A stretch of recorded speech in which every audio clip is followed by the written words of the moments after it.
ইলিশ মাছ যেমন আমাদের ভীষণই প্রিয়, তেমন কিন্তু পুঁইশাকও আমাদের ভীষণই প্রিয়।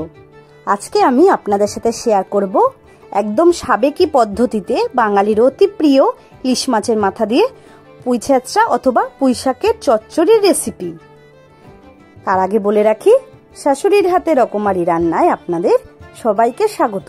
বন্ধুরা, আপনারা ভিডিওটা কিন্তু প্রথম থেকে শেষ পর্যন্ত দেখবেন প্লিজ। তা চলুন রেসিপিটি শুরু করা যাক। প্রথমে সমস্ত সবজিগুলোকে কেটে রেখেছিলাম। এখানে আছে পুঁইশাক, এখানে আছে বেগুন, আলু, পটল, কুমড়ো।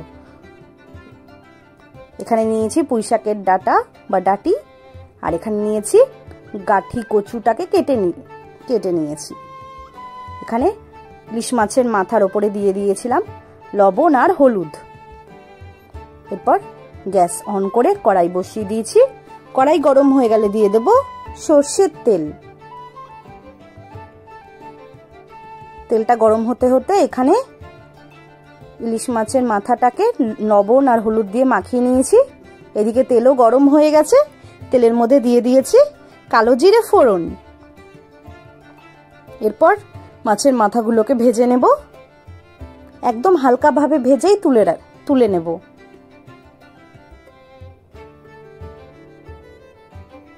জাস্ট একটু নাড়িয়ে চাড়িয়ে তুলে নিচ্ছি।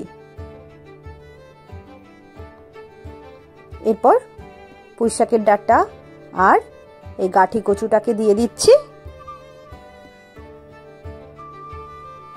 প্রথমে আগে এই যে পুঁইশাকের ডাঁটি আর গাঠি কচুটাকে সেদ্ধ করে নিতে হবে, না হলে এগুলো খুব শক্ত হয়, সহজে সেদ্ধ হতে চায় না।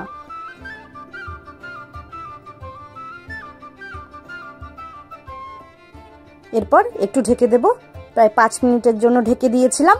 5 মিনিট পরে ঢাকাটা খুলে দিয়েছি। এবার একটু নাড়িয়ে চাড়িয়ে নিচ্ছি। এখনো কিন্তু সেদ্ধ হয়নি। আবার ঢেকে দেব কিছুক্ষণের জন্য। কিছুটা পরে ঢাকাটা খুলে দিয়েছি। এবার অনেকটাই প্রায় সেদ্ধ হয়েছে। দিয়ে দেব লবণ, দিয়ে দেব 2 চামচ হলুদ,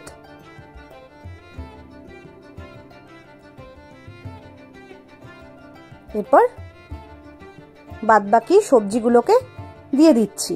বেগুনের টুকরো, কুমড়োর টুকরো, আলুর টুকরো, পটলের টুকরো আর পুঁইশাক।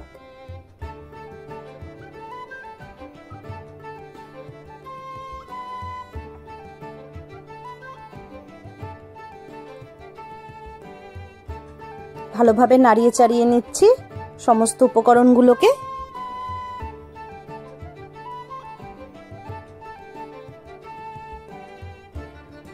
কিছুটা সময়ের জন্য খুন্তি দিয়ে নাড়িয়ে নিয়েছিলাম। এরপর ঢেকে দেব সেদ্ধ হওয়ার জন্য। 5 মিনিট পরে ঢাকাটা খুলে দিয়েছিলাম। দেখুন অনেকটা সবজিগুলো মজে গেছে। একটু নাড়িয়ে চাড়িয়ে নিচ্ছি। একটু দেখে নেব যে সেদ্ধ হলো কিনা সবজিগুলো। এখনো হয়নি। দিয়ে দেব স্বাদ মতো চিনি,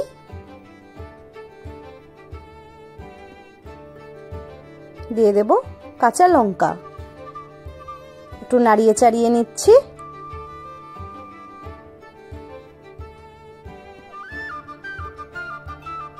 আরো 2টো কাঁচা লঙ্কা দিয়ে দিলাম। এরপর মাছের মাথাগুলো দিয়ে দেব।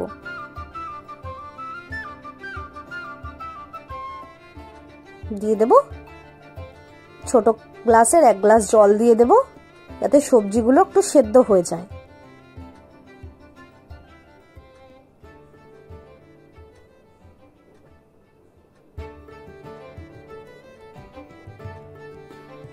এরপর একটু ঢেকে দেব।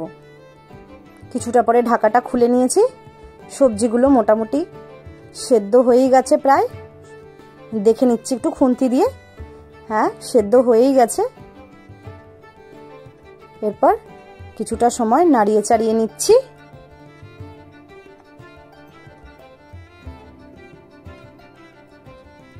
একটু ঝোলটা টেস্ট করে দেখব যে লবণ, চিনি সমস্ত উপকরণ মানে ঠিকঠাক হলো কিনা। এরপর দিয়ে দেব পোস্ত বাটা। পোস্ত বাটা দেওয়ার পরে কিছুটা সময় নাড়িয়ে চাড়িয়ে নিচ্ছি। পোস্ত বাটা দেওয়ার পরে কিন্তু এই যে মানে পুঁই শাকের চচ্চড়িটা কিন্তু পুরো মাখা মাখা হয়ে যাচ্ছে।